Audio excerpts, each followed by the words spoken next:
All right, good afternoon, everyone. Welcome to our webinar, Mental Health 101. This is part one of a two-part series. Hopefully everyone could hear us all right.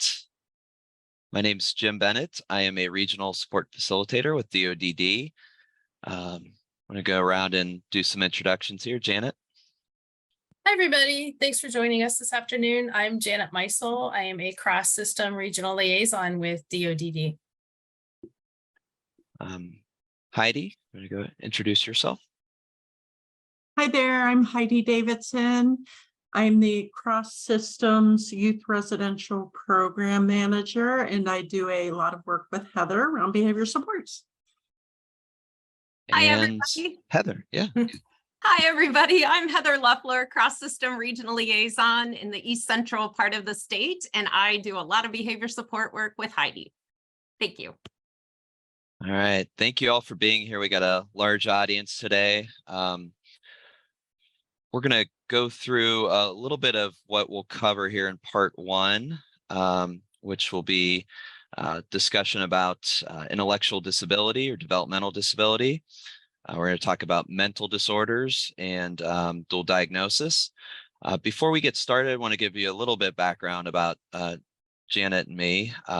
I myself was a behavior support psychology assistant for the developmental centers a while back.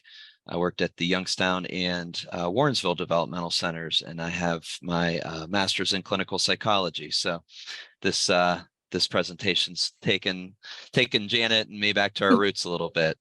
Janet? That's right. Jim and I worked together as psychology assistants at the Youngstown Developmental Center until it closed, and then we had to take on different jobs. But I also have a degree in psychology. Mine is in school psychology, and I have a lot of background with community mental health, correctional mental health, before I switched over to DD. So Jim and I, it's important that you guys know that Jim and I, when we were asked to put this together, came to this project with a pretty strong mental health background. And we know there's a lot of different folks here from different areas of the field, SSAs, QIDPs, hopefully some provider. We're going to try to gear it toward everyone a little bit. I think it is more geared toward providers and direct service professionals. Also want to mention that we are recording. We hope to have this recording available so that people can watch it at a later time. One last housekeeping item is that you are eligible for CEUs. Please make sure you stay till the end, and in doing so, Zoom will send out a certificate within 24 hours. So if that does not happen or you have any issues with that, please reach out to our training team. We'll go ahead and get started here with our presentation. Janet, do you want to start with this first slide? Sure. So what you're seeing in this first slide is just kind of an overview of what is intellectual disability. And we're not going to read all the slides to you. But just so you know, we do use the Diagnostic and Statistical Manual, 5th edition, which has now been revised. That's like the Holy Grail. That's what we use to determine whether someone has a mental health diagnosis. It looks at the individual's complete clinical presentation. So what we're looking at is not just IQ scores, but overall level of functioning. And we're not going to get into the numbers too much. But what we're looking at are, does the individual have challenges handling aspects of daily life, like school, work, home, social life? Are the adaptive deficits related to something that happened because of an accident or in childbirth? When we talk about the developmental period, we're talking about during childhood and adolescence. And I think that Jim is going to talk a little bit more about that specifically. But what terms that everybody's kind of familiar with are, when you talk about someone's intellectual disability level, you're talking about mild, moderate, severe, and profound. And that's more of a global overview instead of having to worry about what the specific IQ score is. So Jim, I'm going to pass it off to you to talk about what are some of the causes or the etiology of intellectual disability. Yeah, there's lots of different causes or ways that an intellectual disability may develop. Brain injuries. There's could be growth or nutrition problems. A lot of genetic abnormalities. Premature birth. Poor diet and healthcare. We see some substance use during pregnancy. Things like fetal alcohol syndrome. Child abuse or neglect cases. A lot of times the etiology is not known, so just be aware of that. And like Janet said, this occurs during the developmental period, so it's really important to establish that cutoff. If someone has a brain injury, someone could be fully functioning, with a kind of a regular cognitive presentation during their childhood and experience an injury, a brain injury, that would qualify them for an intellectual disability diagnosis. That same injury, brain injury, occurs during adulthood. It would be different because of the fact that someone during their childhood or adolescence still has a developing brain. So just important to recognize that. So Okay. Janet. Oh God, yeah. Jim knows that this is one of my favorite slides ever of all time. Go for it then, Janet. Sure, thanks, All Jim. you. Because it's always important to come back to those areas where we have things in common with the folks that we're providing services for. So if you look at this slide, same number of hearts, we all have variances in ability. Many of us take medications for various reasons. All of us engage in inappropriate behaviors at times. We all do. Many of us, unfortunately, have experienced trauma in our lives. We all deal with our emotions differently. So it's important to recognize that as a starting point and say, what do I have in common with this person, instead of always being focused on the labels or what makes us different. Because if we find those areas of commonality, we're going to be a better support system. Yeah, we're going to talk a lot about these types of issues throughout, but like Janet mentioned, the inappropriate behavior kind of stands out in particular because we tend to have a lot of supervision with our folks, and rightfully so in a lot of cases. But there is that sort of that overarching supervision that also kind of leads us to call out certain things. So when they're exhibiting those behaviors, it really is apparent. And I think we just have to recognize that all of us do those things in a similar fashion.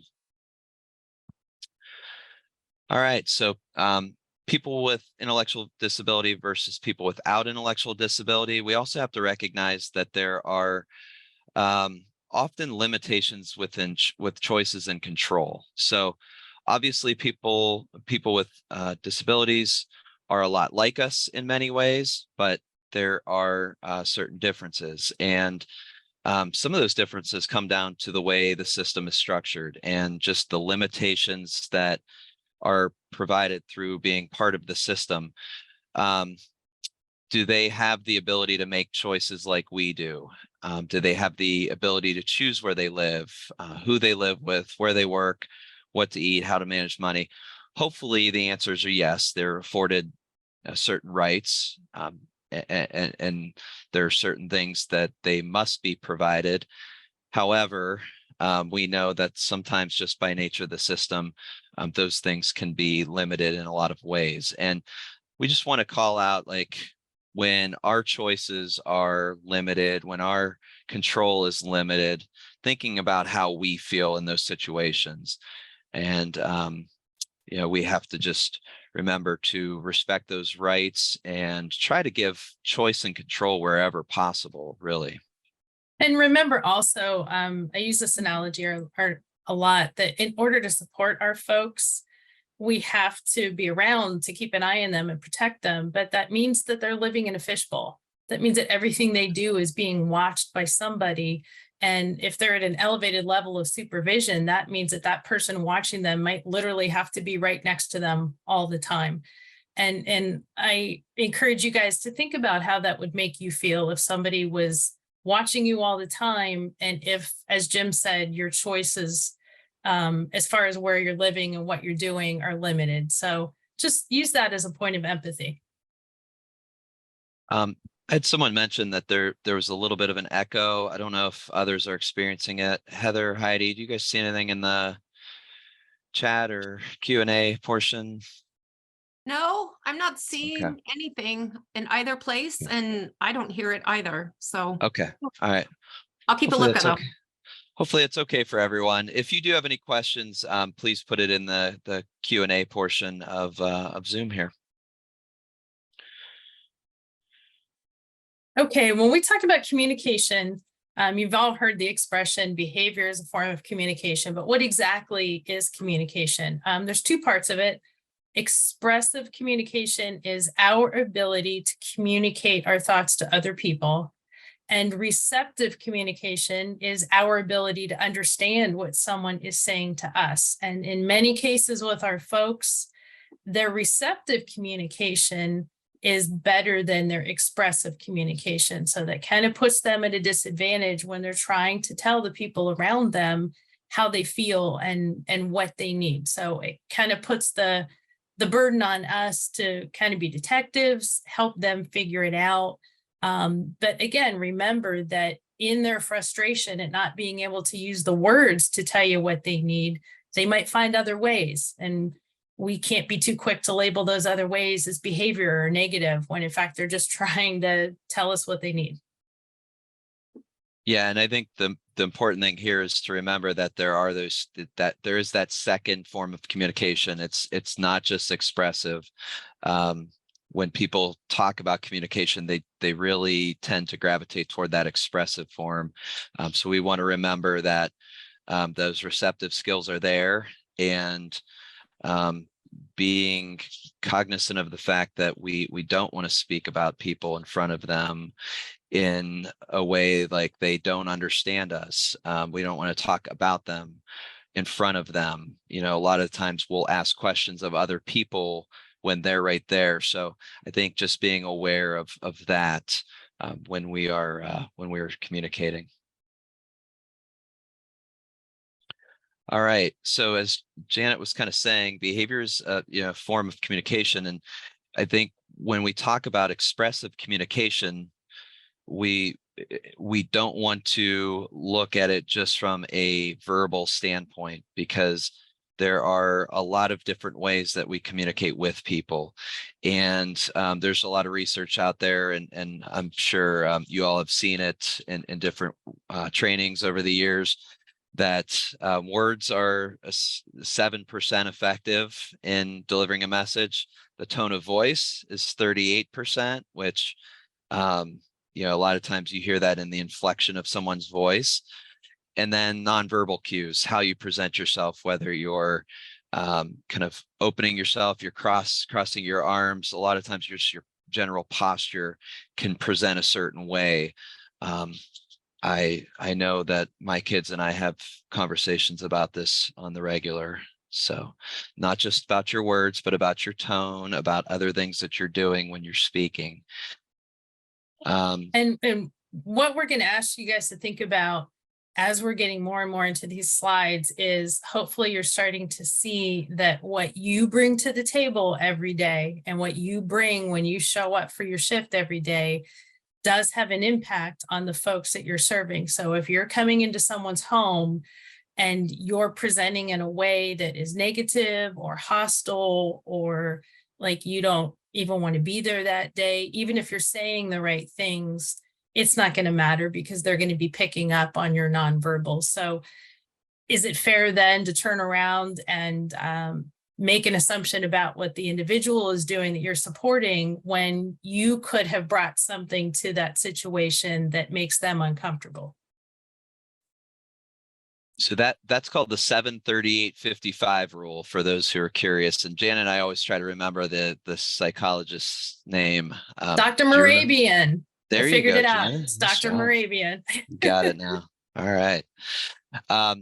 And then you could see the sensory impact. I think the bottom line is what people see is more important than what you say. So just your general presentation, like Janet was talking about, your presentation to the folks that we serve is just really super important. Some common mistakes that you'll see down there. I think these are things that we all do, whether it be it could be unintentionally or without any sort of malice, but not allowing the person time to process information. So we have a lot of people that have processing issues. Their processing speed is slower, and so it takes them more time to process information. Make sure that you're allowing that person time to process it and kind of grasp it before you're firing back with additional questions or kind of pushing them for a response. We mentioned discussing behavior in front of a person, also bringing up past behavior. We want to make sure we're moving forward. So we'll talk about some of those things. Part 2 is getting more into like the how do we move forward with some practical guidelines. Identifying person by behavior. This is you're talking about someone who maybe elopes. So we're saying that's a runner right there, or Johnny. Or there's Heather. She's one of our schizophrenics. Yeah. Don't do that. Don't dehumanize people like that. Yeah, just getting back to person first language and that kind of stuff. And then making determinations or assumptions based on history. Obviously, we have people that we serve that have a past, and a lot of the times they've done things in the past that may not be the brightest things in the world, but we have to try to help them move forward. So just some common mistakes there related to communication. Oh, I skipped the slide, sorry. All right, Janet. Okay. A communication chart can really be helpful to show how a person typically communicates their needs. And in fact, this is part of the assessment process for the Ohio ISP. So what you're looking at is what the person does or says, and then what does it usually mean? So when Jim gets up and walks over to the wall and bangs his head, usually when he does that, it means he has a headache. What should we say or do in response? Maybe ask him if he needs something for his headache, or maybe when he does that, it means that he's upset because work was canceled for the day. So what can we offer him as an alternative? But, so what you're trying to do here is take what the person is saying or doing, figuring out what they're communicating, and then coming up with a supportive response. Yeah, and you may not always know this information. So these are things that are developed over time. And like Janet said, it's part of the Ohio ISP process. So, as you get this information, as you talk to the people that know the person best, those direct care staff, the family members, maybe the person even can tell you themselves when they start to get triggered, when they start to get anxious, and listing those things for staff to recognize is really helpful in a lot of cases. And remember that a lot of this stuff is fluid. It could change over time. And if you notice that something's changed, make sure you go back and communicate that to others. So what you guys have heard over and over behavior is everything a person does and how they react to the environment. All behavior serves a purpose. It's a way to communicate thoughts and feelings in a given situation. And knowing why someone is doing something is really important in determining how you're going to support them and how you're going to respond. So some examples are when someone's angry, they might slam the door, stomp up the stairs. When someone's sad, they might cry or isolate themselves. When someone's happy, they might jump up and down or, get very giddy. So just recognizing those basic things, and also remembering that a lot of our folks aren't really good at recognizing those emotions in others. So that's another educational and supportive piece, is helping them understand what someone else is exhibiting by their behaviors, as far as emotions. Yeah, and you remember earlier we showed the slide that said that all people exhibit behaviors, and so the things that Janet mentioned, like slamming the door, stomping up the stairs, isolating ourselves, these are all things that we all have done over over our lives to communicate something, even though we may have, we don't have disabilities, we are able to expressively communicate it in a way that is effective. We still do these things. You've heard of people putting up walls in relationships, defense mechanisms to kind of help protect ourselves. So things like that even as people without disabilities, things that people do to kind of serve some sort of purpose. And then, one last point, and sorry, Jim, to keep in mind too, because this, and you'll probably hear me say it more. It's a passion of mine, is that we have the ability, if we're having a strong emotion, to tell people to leave me alone, or to say, I need to go away, and then we can leave the situation. What happens when our folks try to leave a situation? We say that they're eloping. We want to wrap some kind of restrictive measure around them. So keeping in mind that maybe our folks sometimes really want to be alone or want to get away from the situation, and they can't. And how do we help them work through that when we, in most cases, have to keep them where they're at to be safe? Yeah, and this last part here about the why, we're going to get into that a little bit later here about talking about functional analysis. This is, a lot of times where you lean on your behavior support people, those folks who kind of are able to get at the why a person does what they do, and then intervene accordingly. But I think the biggest thing here is making sure we set that person up for success. So those proactive or preventative measures then become really important to help that person have their best life, have their best day. All right, so biological factors, behavioral factors. We have a lot of different things that contribute to behavior. The first being biology that's listed here. We talked about genetics earlier, personality, all of those things factor in behavior. Physical issues, Janet mentioned headaches earlier. I mean, anyone who's ever had like a migraine headache knows that it is debilitating, and oftentimes you just don't want to be around people, and sometimes the adaptive skills that the people that we serve have lead into some of those behaviors that we see.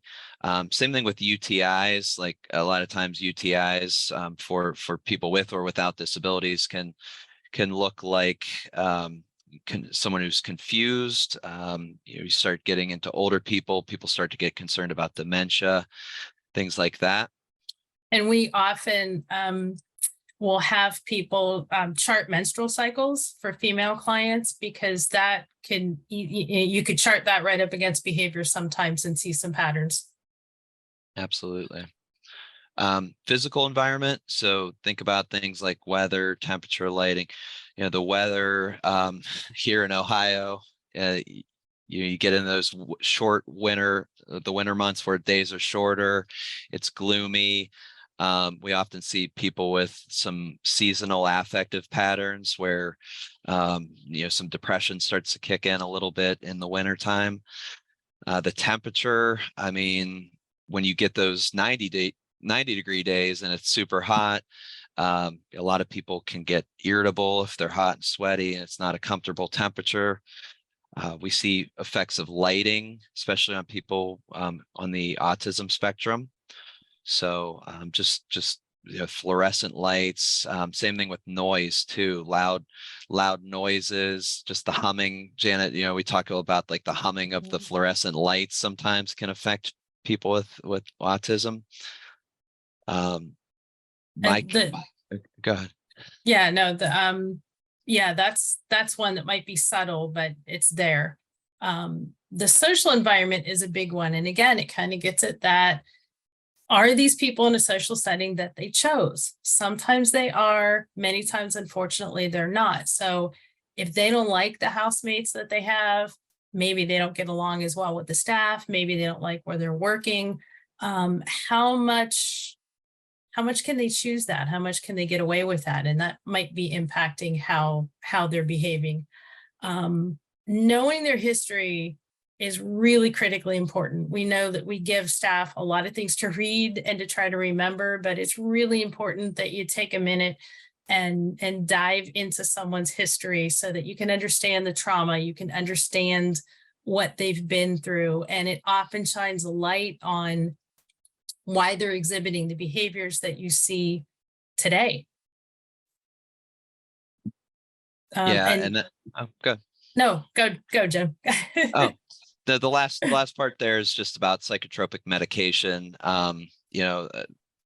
One thing that we would always be kind of in tune with is any medication changes, making sure that we're collecting good behavioral data. So providers out there, making sure that you're aware of tracking that data properly and getting that back to the SSAs. Same thing with Qs and direct care staff and ICFs, making sure that we're collecting good data so we can see those trends or differences across time. If we do have any changes, making sure that we're able to see how a person is responding to different things. Like Janet mentioned earlier with staff, or shift even, like if we're seeing patterns there, then we got to really look at, well, what is happening on this shift? Is there something in particular that we can point to that is contributing to this person acting in this way? There's a lot of reasons why, a lot of functions that behavior serves. A big one is sensory, especially for our folks on the autism spectrum. They may be engaging in behaviors. I mean, there's a big global overview. Are they trying to fill their bucket, or are they trying to empty their bucket? So if they're, running around all the time, or they need a lot of gross motor activity, we tell people all the time that's an actual need, and you've got to allow the individual to meet that sensory need. So if they're tapping or rocking or whatever, humming, some people need to walk around and hold something. But if that is something that is important and necessary for that person, you've got to find a way to provide that sensory need in a socially acceptable way. In a way that doesn't cause harm to them or somebody else.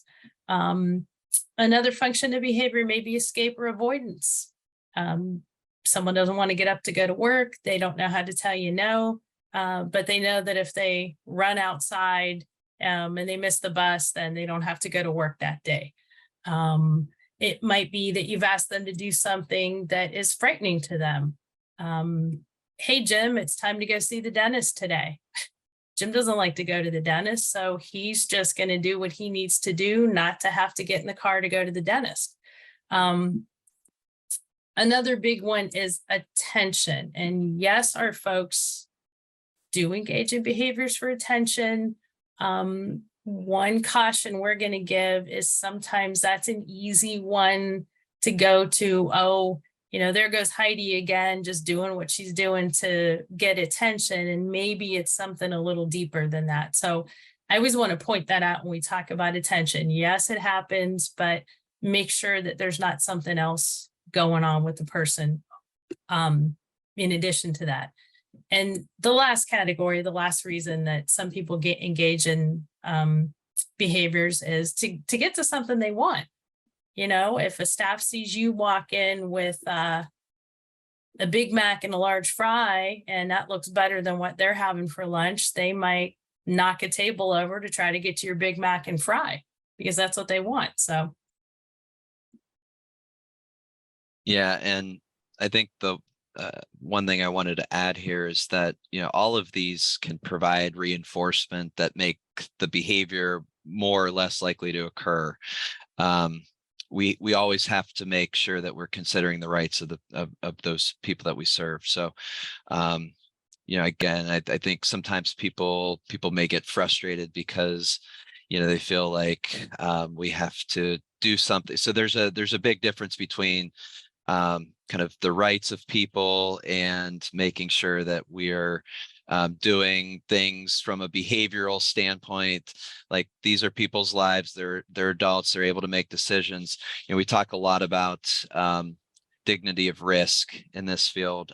Heidi and Heather in particular in the area of behavior supports, allowing people to engage in tasks or activities and make mistakes, allowing them to make choices that are going to have some natural consequences to them that, may be good or bad. So just kind of letting people live their lives. I think we just want to make sure people are aware of that.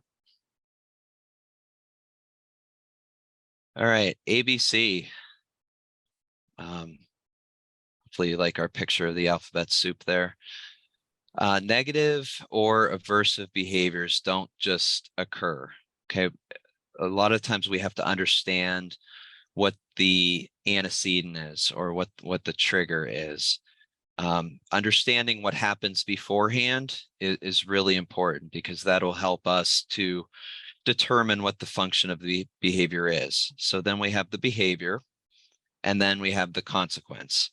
And the consequence can also be reinforcing in some ways, just kind of what I was mentioning. If there's a certain response to that is going to promote that behavior to occur again and again, that's reinforcing to the person. So say a person who fakes illness to go to the hospital, then maybe fake chest pains to go to the hospital so that they can get the lovely hospital environment. I don't know why so many people enjoy going to the hospital, but you get some personalized attention, and you go there and it's reinforcing. So that can be reinforcing to certain people. So what happens before and after are both important to know when you're looking at the behavior and sort of how it occurs over time. Hey, Jim. Hey, Heather. There's a question in the chat, and I thought it's going right along with what you're talking about. If you know the behavior is only for attention, would you advise ignoring it? Yeah, in some cases, I think it depends on what happens. Janet and I, we've had a lot of these experiences over the years where people will engage in the behavior, and you kind of know it's for attention. There are certain things that you just have to take seriously. Like, if someone makes a suicidal threat, you have to take that seriously. You have to report that in the proper way, whatever your agency suggests, and you have a professional, or you send them out to get looked at.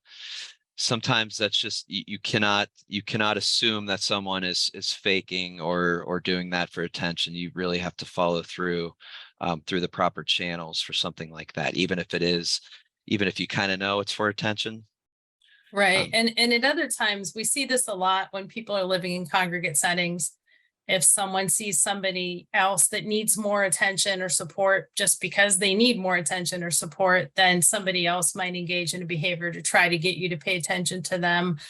So you try to build in during the day, giving that person maybe a little extra attention so they don't have to seek it out.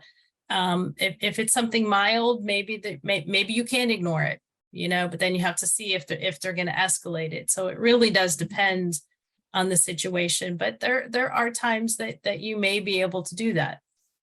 Yeah. As long as it's not, like Jim said, if it's not a high risk behavior. And making sure you're relying on your your behavior support people, whoever's doing those assessments, to make sure that they're providing that input for that particular person.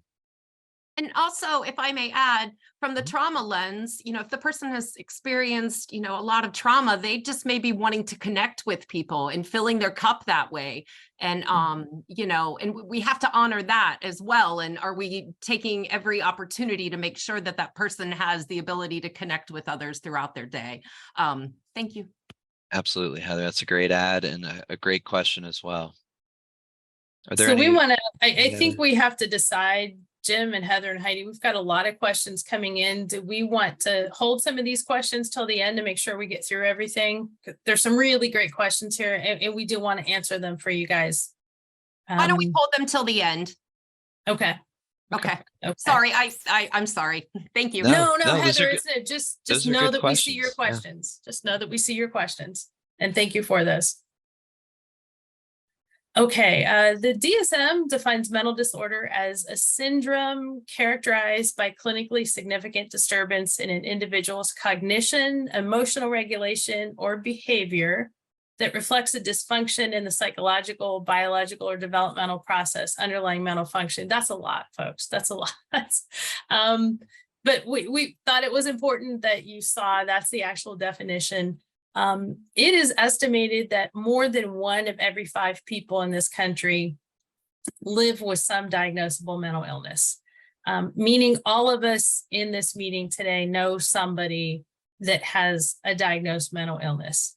And even those people who don't meet criteria to have something fully diagnosed have experienced mental health systems. We've all been depressed at times, as an example. So we just thought it was important that you guys recognize how pervasive, unfortunately, mental illness is for those both with and without ID.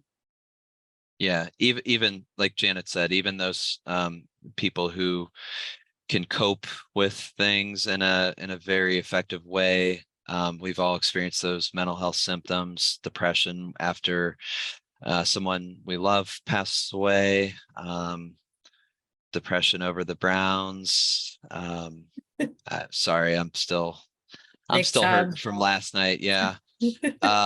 Anxiety over job interview or public speaking, different things like that. So I think just remember how those symptoms affect you, and realize that the people that we serve, they are experiencing those as well, even if it's not something that's, fully diagnosed disorder. And again, you and I have the ability to talk about it and to let people know what we're feeling. Many of our folks, unfortunately, cannot do that. So that means we've got to put our detective hats on and look for signs and symptoms. So are there observable symptoms? Are there changes in eating, sleeping, activity levels? Are they suddenly experiencing anxiety or fearfulness in situations that didn't used to provoke that behavior or emotion? Are they seeming to respond to internal stimuli? Do they seem to be listening to someone talking to them and there's nobody in the room? Or are they looking around and appearing to see something that isn't there? Or are they telling you that, the Martians brought them over a birthday cake today? So if any of those things could be a sign or symptom of a mental health issue. So those are the things that you guys can help to, and believe me, and we say all the time, direct care staff, those are our go-to people for noticing even the slightest difference in an individual. If you see something that's going on that is different, tell somebody, because you're probably right. And that's great information we always get from our direct care folks. Yeah, we talked earlier about all those different functions of behavior and like all the different variables that could be playing into it. Just knowing what is occurring, when it occurs, where it occurs, those changes over time. Janet and I have done a lot of work with people with dementia, and we see a lot of changes and people with disabilities experience dementia as well. It may not be as readily apparent because a lot of times the cognitive functionings are already at a lower level, but you look for those changes Janet was mentioning. In fact, we have people with Down syndrome who are over the age of 40. They're really susceptible to it. The rates are extremely high for those folks. So just a few things to be aware of there. So you hear this term dual diagnosis. You'll hear some people use this talking about drug and alcohol addiction, but we're using it to talk about people with an intellectual disability and a mental health disorder. Unfortunately, for our folks that have an intellectual disability, they are 4 times more likely to also have a co-occurring mental health disorder. And there's a lot of reasons for that. They're more likely to have experienced trauma in their life. They have fewer opportunities available socially, educationally. There's biological factors in play, developmental factors. They may have less access to treatment and support systems. So those things all are part of why they experience mental health issues at a much higher rate than we do. And Janet, you mentioned earlier just about being in that fishbowl too, right? Like people are constantly watching them. So a lot of times we see what is happening and we're, we try to address it because we're all in the social service field, right? We're problem solvers. We try to address that in a way that's productive. There's something called diagnostic overshadowing where the symptoms of a mental health disorder can be misattributed to their intellectual functioning. Jim and I would get asked all the time when we worked at YDC, is this their mental health issue or is this their intellectual disability? What is it? And at the end of the day, sometimes it matters to know that and other times it doesn't. It's important to know why someone is acting the way they are, but you're probably going to respond to them the same. So for example, if someone's confused and, you turn the television on as an easy example, and they start panicking because they think that the TV is talking to them and they get really scared, does it really matter in that moment, whether it's because of their mental health issue or their intellectual disability? You're not going to take the time right there to worry about that. You're just going to maybe gently turn the TV off, suggest you do something else. We always tell staff, if you respond with your heart, you're going to do the right thing. And sometimes don't worry about the why, just figure out the most supportive, positive thing you could do for them in that moment.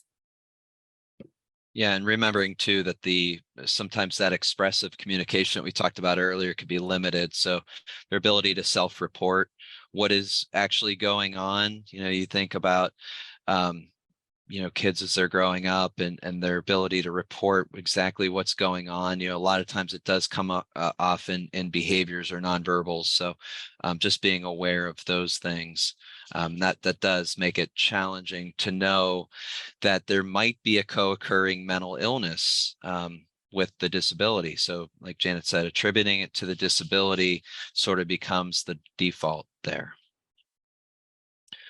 Some common diagnostic categories that we see within this population. We're just gonna kind of list these general categories from the DSM-5. Neurodevelopmental disorders. This includes intellectual disability. So people who suffer from those. We have people with neurocognitive disorders. These are things like dementia, autism spectrum disorder. We see people with psychotic disorders. So Janet mentioned schizophrenia earlier, things like that. We have depressive disorders, bipolar. Bipolars, you're going to see that that major swing. Oh, the slides are just moving on me here. You're going to see that those major mood swings, going to periods of from periods of depression to these manic phases. So if you have someone, getting back to the data collection, if you see people who kind of cycle in that pattern, you kind of see that within the data. Anxiety disorders, we see a lot of obsessive compulsive disorder in this population. And personality disorders. these are more pervasive, kind of ingrained personality characteristics that you see. Janet, I don't know if you wanted to expand upon any of those. Just, sometimes you'll see traits of things in people, and that doesn't necessarily mean that they have a full-fledged diagnosis. A good example of this is a lot of our folks on the autism spectrum engage in some repetitive behaviors. And it's easy to say, oh, they've got OCD, when it could just be a function of their autism. So if you really want to get into the weeds on that and, look at, do they also have obsessive compulsive disorder? That's fine.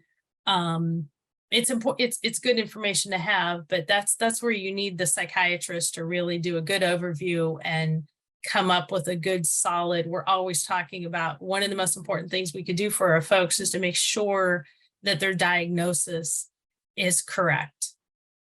Because a correct diagnosis, that's where the behavior support planning supports come into place. That's where medications come into place.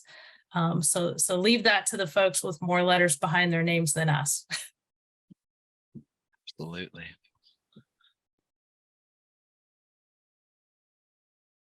Okay. So what do we attribute to when we talk about dual diagnosis? When do we attribute behavior to a medical issue, the environment, reinforced or learned behavior? We've got some examples of this. So a person who has, they're not feeling well, they have a headache, and their housemate comes home from school and they're being really loud, and then the person with a headache comes out of their room and they engage in a behavior. So it's important to know, well, John was laying down with a headache, and, Judy came home from school and kind of set him off. So is that John's fault? Or, you look at my favorite diagnosis, borderline personality disorder. So someone with borderline personality disorder, and this kind of answers the question that we were talking about before, who receives extra attention from their outbursts, that's powerfully reinforcing to that person. And that can be very challenging to deal with, especially for someone with that diagnosis. Someone with IDD might present as very scared because you've said to her, hey, Tanya, we're going to the doctor today. But she doesn't know why. She doesn't know what doctor. She doesn't know what's going to happen there. So she's presenting as very scared and is not likely to be a good patient that day. Someone who was in a car accident as a child may not like to get in the car at all to travel. And if you don't know that about them, take the time to read the history. And once you know that, you can maybe come up with some supports to make car travel less anxiety producing for them. One that we see a lot of is when people suffer a loss. And remember that doesn't just mean that somebody passed away. That could be loss of a staff. And when you think about how many staff our individuals encounter across their lifespan, it's a lot. And they're going to have favorites, and they're going to grieve the loss of a staff that isn't working with them anymore. And it's important to kind of put that grief lens on sometimes. And Janet, that may not necessarily just be direct care staff too, right? That could be, yep. For people on waivers, it could be SSA who, has gone from the county, and there's another SSA that takes over on Favorite that particular housemate. case. Yeah. Yep. Family members, a lot of times, especially when people are living in those congregate settings, or, in ICF, it might be, there's various levels of involvement with family members. So just kind of being aware of those things and knowing that all of these things can have an impact. They all can cause, contribute to, or exacerbate what we see in that person's presentation. And one of the biggest ones recently was COVID. And if you think about your own reaction to COVID, think about how that felt for someone with limited intellectual capacity. Everybody around them all of a sudden now has a mask across their face. So people that already have trouble communicating and recognizing emotion can't even see you literally anymore because you've got a mask on your face, and they're not going to work and they're not going to school and they don't know why. And the most tragic one was when they couldn't see their families. We are still seeing the effects of COVID in a lot of populations, but especially in ours, because it was such a traumatic upheaval and it was really difficult to explain to somebody that had limited intellectual skills. So hopefully that won't happen again. But, when things like that happen, just keep in mind, we've really got to work extra hard to be as supportive as possible. Absolutely.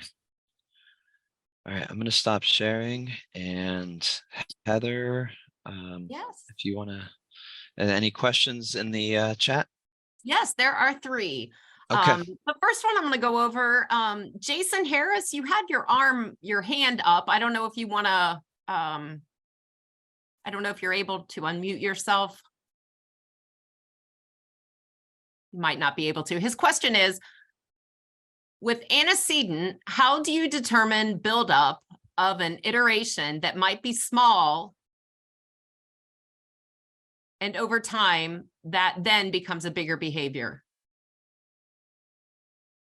I'm not totally sure I understand the question, but Yeah, I give can it a explain shot. it a little Okay. bit. So Oh, thank Go ahead, basically, you. Jason. somebody puts to put on mute. Basically, because I'm not always the greatest at typing. Basically, sometimes like something is ongoing or something, and it occurs over time. So like something. You know, like your opinion of somebody, or like feeling stressed about sort of situation, and sort of it repeats itself, and in an event that sort of happens, it may be big or small, causes sort of an outburst. I'm just curious because sometimes we look at exactly what happened before that, but sometimes it's a buildup of tension over time that can also cause something, not just a direct action right then, even though that has something of like, the straw that broke the camel's back, I guess it would be. Jason, that's a great point, and it actually ties into something that we're going to cover in part 2, which is sort of that crisis or escalation cycle. And in a lot of cases, you're right, where there's a period of calm, and then there's some sort of triggering event or events, and then you see that build up or that escalation. So we are going to talk about that a little bit more next time, but just know that you're absolutely right. It could be one event, it could be a series of small events. I think that's why it's really important to know what is going on beforehand. So I'm glad you called that out, because I think maybe when we mentioned it here earlier, we talked about it just being one thing that might occur, but really it could be multiple things. Right. And you're seeing, when by the time it gets to behavior, you're seeing the last thing. And that's why it's important to pay attention, to talk across shifts and across settings.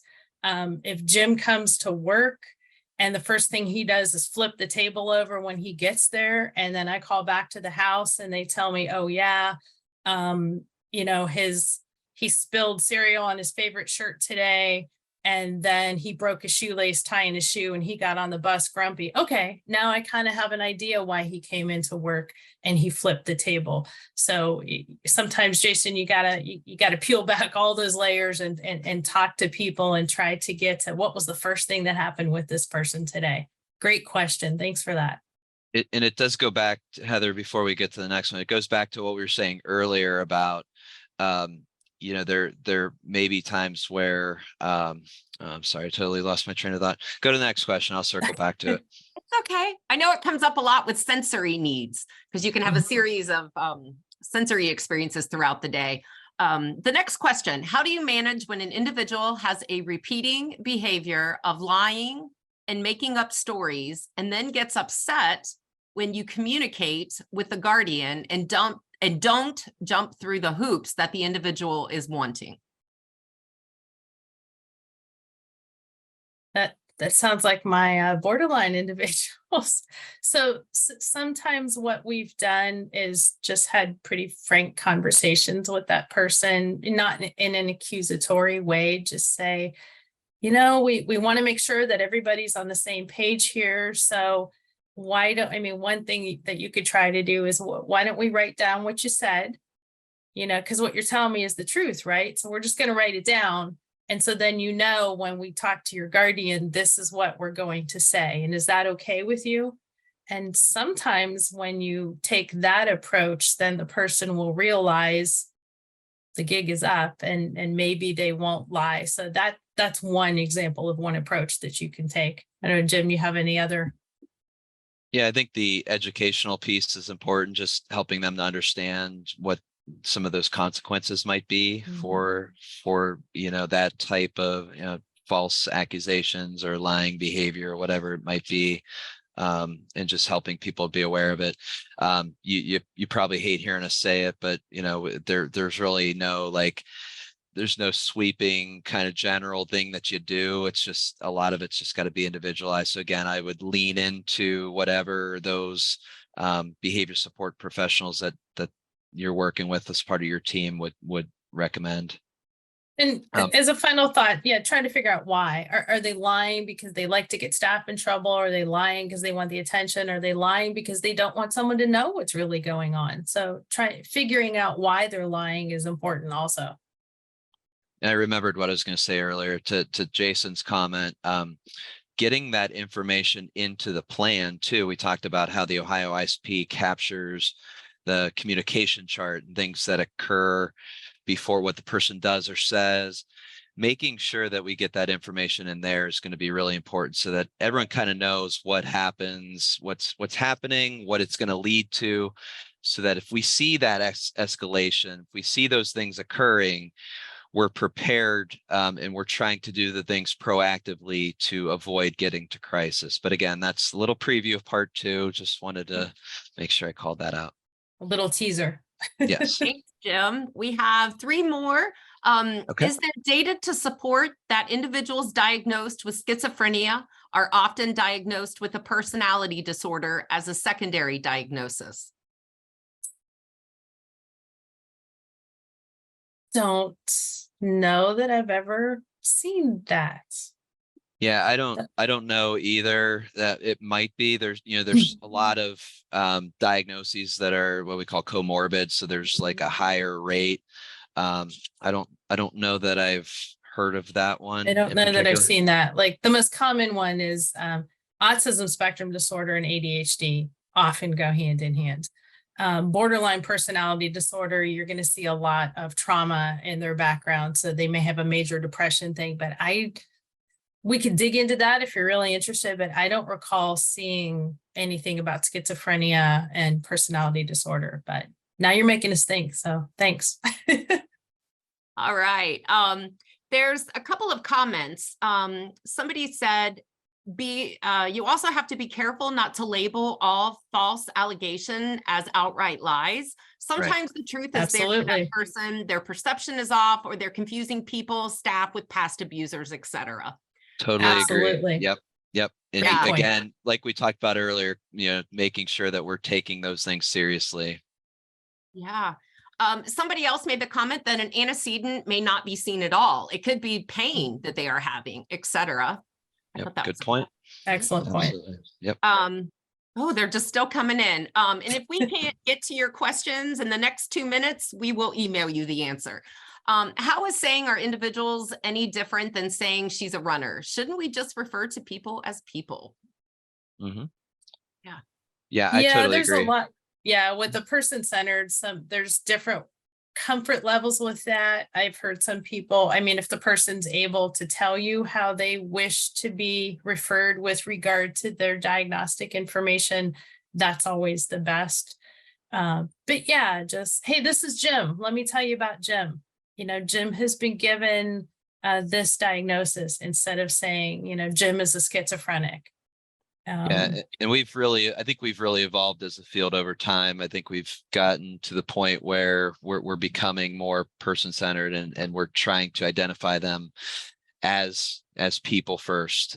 So hopefully we continue to work on that. I know there's a lot of old habits still that we sometimes fall into, even us within the field here. All right. I think we have, oh, it's 2:00. If we didn't get to your question today, we will email you an answer. Or you can join us for part 2, and maybe we Yes. can address some of those leftover questions there as well. Great idea, Jim. Okay, part 2 is next week. I believe same time.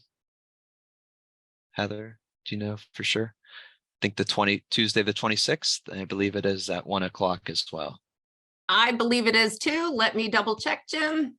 That's correct, Yeah. Jim. I'm checking if Thank you, that's Okay. correct. Yep. Thanks, Susanna. Okay. Thanks, Susanna. And thank all of you. We really appreciate you taking the time to meet with us today. Tell a friend, bring along other folks for part 2. Hope Thanks that for you all the all great come back. questions. Yeah. Yeah. Thanks, everybody. All right. Have a great day.